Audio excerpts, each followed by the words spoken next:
Give me the next few minutes, not to motivate you, not to shame you, but to help you fix a quiet problem ambitious people rarely admit.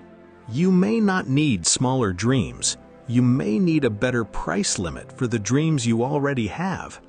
Because you are not tired only because you work hard. You are tired because some of your goals have started charging you twice. First, they ask for effort. That part is normal. Then they ask for your peace, then your sleep, then your patience, then your relationships, then the ability to enjoy the life you said you were building.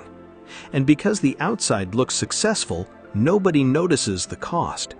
You look disciplined, you look focused, you look like someone who is getting their life together, but inside, something feels expensive.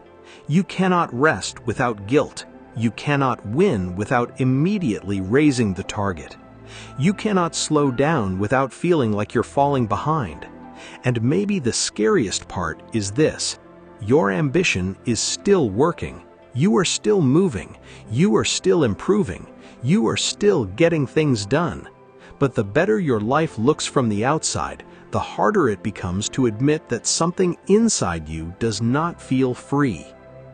So today, we're not going to kill your ambition. We're going to fix the way it is running your life. Because ambition is not the problem. Ambition without a price limit is the problem. A goal can ask for effort. That's fair.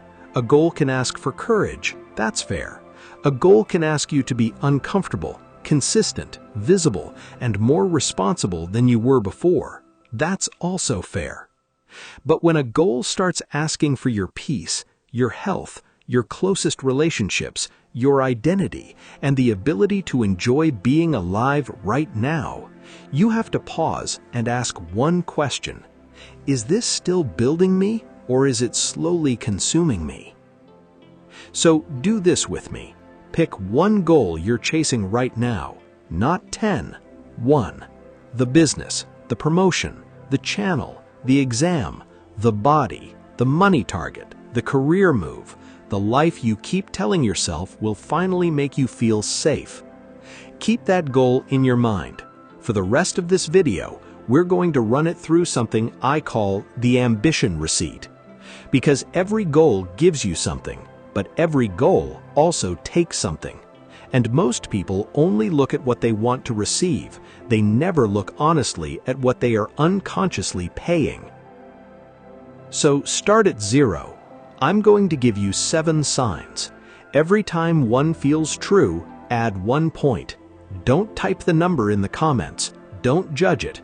Don't perform honesty for anyone. Just be honest with yourself. 1.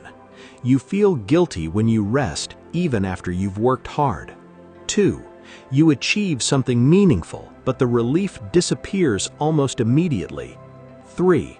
You secretly believe that if you stop being hard on yourself, your life will fall apart. 4. You're more available for your goals than for the people who love you. 5. You treat peace like a reward you're not qualified to receive yet. 6. You have confused pressure with progress. 7. You are afraid that slowing down will show you how tired you actually are. Keep the number. That number is not your weakness, it's your receipt. It shows what your current ambition may be costing you. And now we're going to do the important part. We're going to separate the price that helps you grow from the price that quietly damages you. Because not every cost is wrong. Some cost is the price of growth. If you want a different life, you may have to be uncomfortable.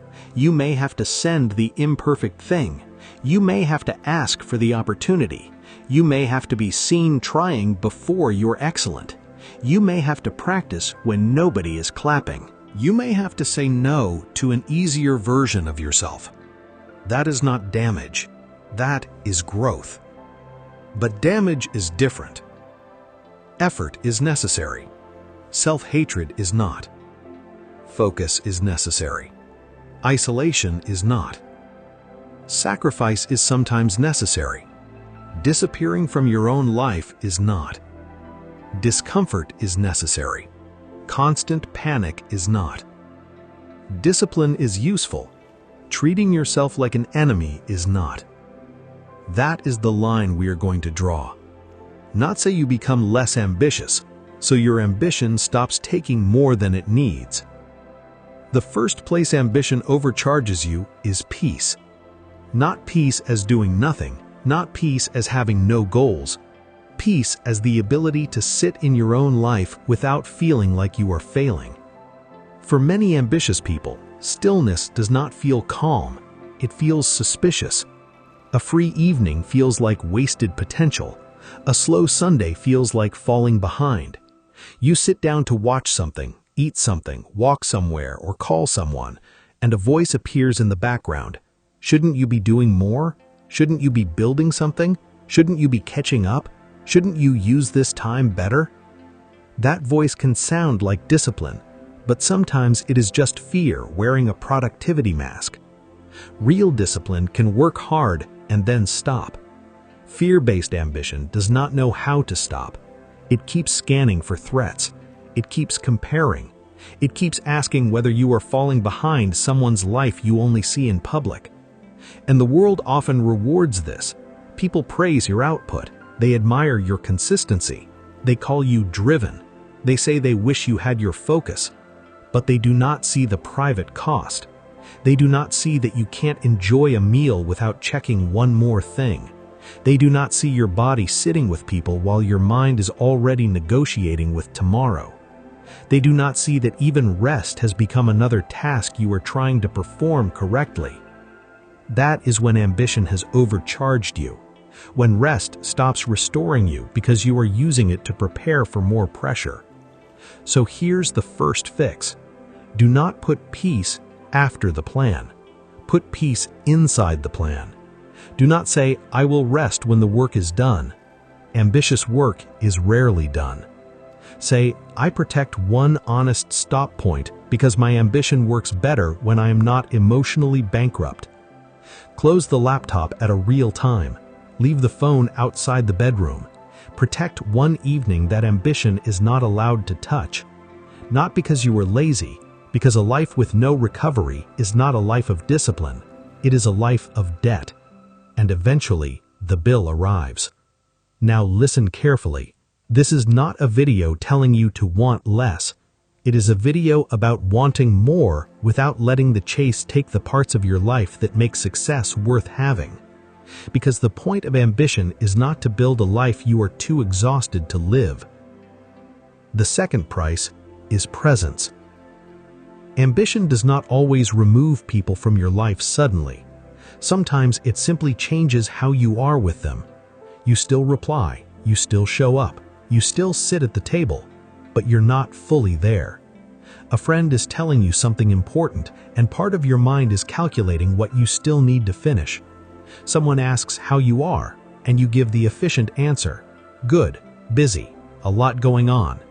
Not because you're lying, because telling the truth would take emotional space you already spent today. So relationships become another place where you perform being fine, physically present, emotionally unavailable. Not cold, not careless, just occupied. And ambition makes this feel justified. You tell yourself, this is only a season. Once the project is done, I will be more available. Once the business is stable, once the promotion comes, once the income improves, once the audience grows, once the body changes, then I will relax. Then I will reconnect. Then I will be easier to love. But ambition has a habit of moving the finish line. The moment you arrive, the next version of the goal introduces itself. And the people who love you are left trying to connect with a future version of you that never seems to arrive. This does not mean ambition makes you selfish.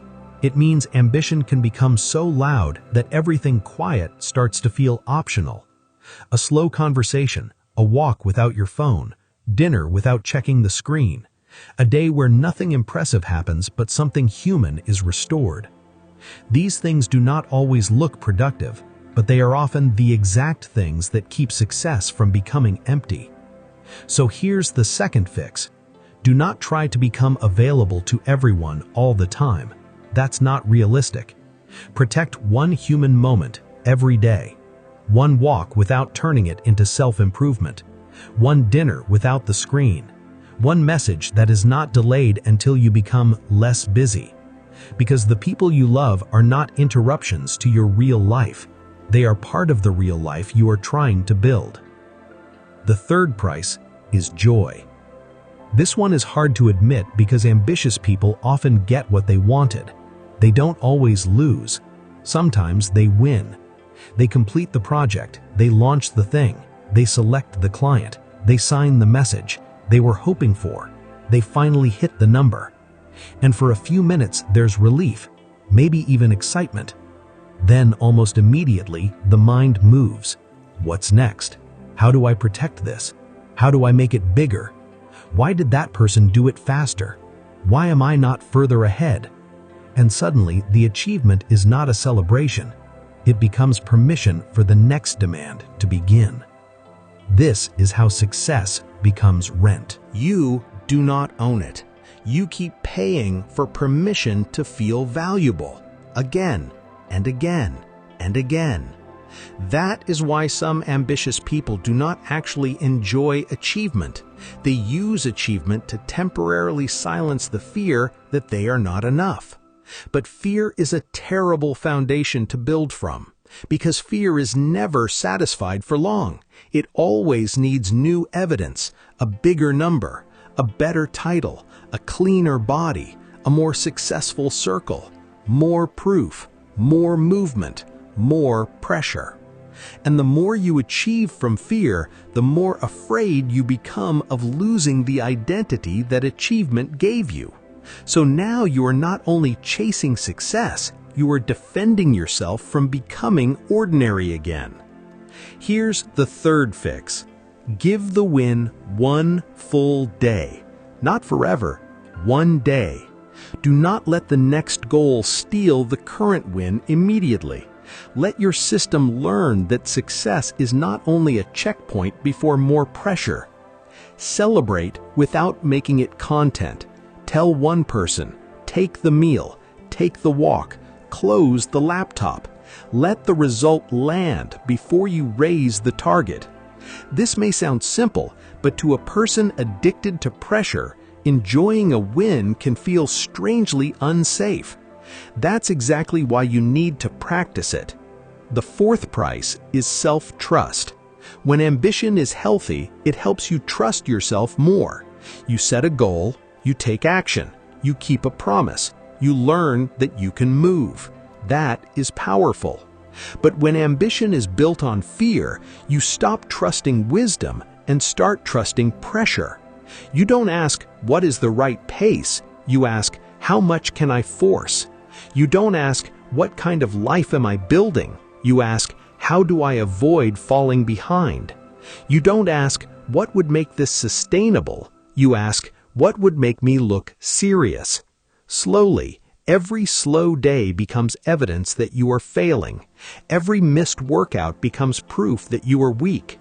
Every imperfect attempt becomes proof that you are not ready. Every other person's success becomes a threat.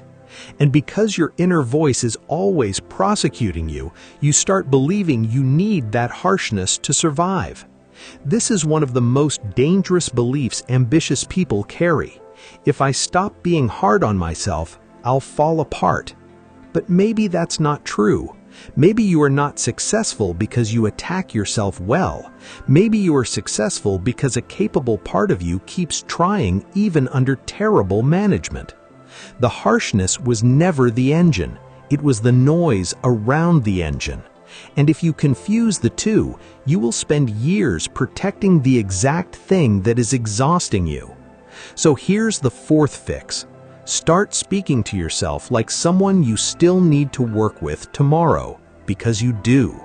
Your inner voice is not a motivational poster. It's the environment you live inside all day. And if that environment is always threatening you, eventually even good goals start to feel unsafe. You don't need to become soft in the weak sense. You need to become clear. Clear enough to say, I missed today, but I'm not quitting. Clear enough to say, this was imperfect, but it's evidence. clear enough to say, I can correct myself without humiliating myself. That's not weakness, that's leadership. And if you want to build anything meaningful, you need to stop managing yourself like an enemy. The fifth price is identity. Ambition often begins with something simple. I want to become better. That's healthy. But if you're not careful, it quietly becomes, I am only allowed to matter when I'm becoming better. That's a different life. In that life, you can't just be a person. You have to be a project. Every season needs a goal. Every weakness needs a system. Every insecurity needs to become content. Every quiet hour has to prove it will become productive later. You stop asking what you actually want. You ask what a successful person would choose. You stop asking what feels meaningful. You ask what looks impressive. You stop asking who you are becoming. You ask whether other people would approve of the version they can see. And one day, your life is full of evidence of progress, but not enough evidence of you. Your calendar is full. Your standards are high. Your discipline is visible. Your work is improving. But your own pace has become embarrassing. Your own needs have become inconvenient. Your own softness has become something to overcome. That's when ambition stops being a road. It becomes a costume. And the costume may get applause, but it can't hold you at night. Now we fix it, not by quitting the goal, by separating the price that helps you grow from the price that quietly damages you. Take the one goal you picked earlier. Ask 4 questions. First, what is this goal actually asking from me? Time, attention, sleep, courage, consistency, difficult conversations, visibility? Be honest. Every meaningful goal has a real cost. Pretending it should be effortless will only make you resent it later. Second, what is this goal taking that I never consciously agreed to give? This is where the truth appears. Maybe it's taking your evenings. Maybe it's taking your patience with people. Maybe it's taking your ability to rest. Maybe it's taking your mood. Maybe it's taking the feeling that life is happening now, not only later. Third, what part of this price is necessary? Some discomfort is growth. If you want something different, an old comfort may have to be interrupted. You may need to be seen trying. You may need to send the imperfect thing. You may need to practice when you would rather hide. You may need to say no. You may need to endure a season where the result has not caught up with the effort. That is not damage. That is growth. Fourth, what part of this price is unnecessary? This is the question that changes everything. Maybe the goal requires consistency, but not self-hatred. Maybe it requires focus, but not isolation. Maybe it requires sacrifice, but not disappearing from every relationship. Maybe it requires courage, but not constant panic. Maybe it requires effort, but not the belief that you are worthless without the result. That is the distinction. Healthy ambition asks you to grow. Unhealthy ambition asks you to disappear. Healthy ambition says, I want to build something meaningful. Unhealthy ambition says, I am not allowed to feel okay until I prove I deserve to. So do not quit ambition. Renegotiate the price.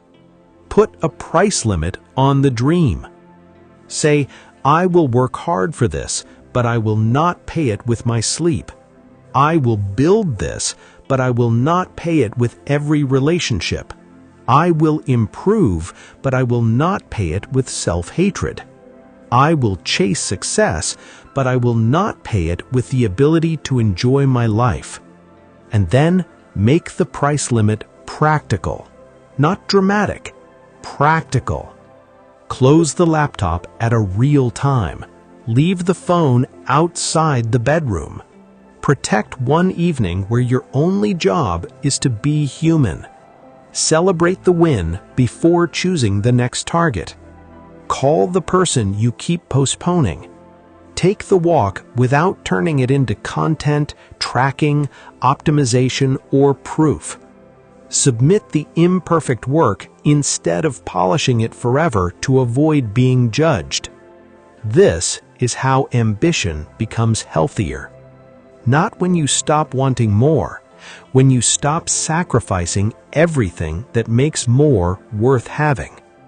Because what controls you is not the cost you choose, it is the cost you never noticed you were paying. Once you notice it, you can renegotiate. You can still build. You can still grow. You can still work hard. You can still want the next level. But you no longer have to abandon yourself to prove you deserve it. Now go back to the number you were keeping.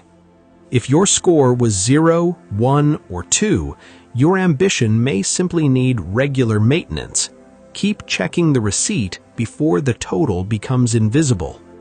If your score was 3, 4, or 5, your ambition may be taking more from you than you're admitting. Not because you're broken, because you've learned to call pressure normal. And if your score was 6 or 7, do not panic. Do not turn this into another reason to attack yourself. Just understand this clearly. You may not need smaller dreams. You may need a less punishing relationship with the person trying to reach them. The goal was never to become less ambitious. It was to become whole enough that ambition can serve your life instead of consuming it. So tonight, write one sentence, not a full journal entry, not a life plan. One sentence. I am no longer willing to pay for ambition with blank. Fill it honestly.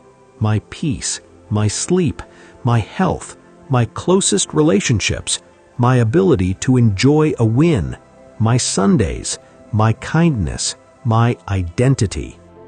Then write one small adjustment underneath it. One real thing you will change this week. Because your life doesn't change when you understand the price. It changes when you stop paying the unnecessary part. A mountain can give you a view. It can give you strength. It can show you what you are capable of carrying. But if you climb it by leaving every soft, honest, human part of yourself behind, the top will not feel like freedom. It will feel like proof that even winning couldn't bring you home. So keep your ambition, but check the receipt. Protect your peace before it becomes something you only remember. Let success add to your life, not replace it. And when you reach the next place you were trying to get to, make sure you're still there to experience it. If this helped you see something clearly, like the video so it can reach another ambitious person who thinks pressure is the only way to succeed. And in the comments, write just one word, the price you are no longer willing to pay. Peace, sleep, presence, health, joy, family, identity. No long explanation needed, just the word. I read them, and if you're going through this right now, say it. Simply. Not for attention, for honesty. Because sometimes the first step back to yourself is admitting what the chase has been costing you.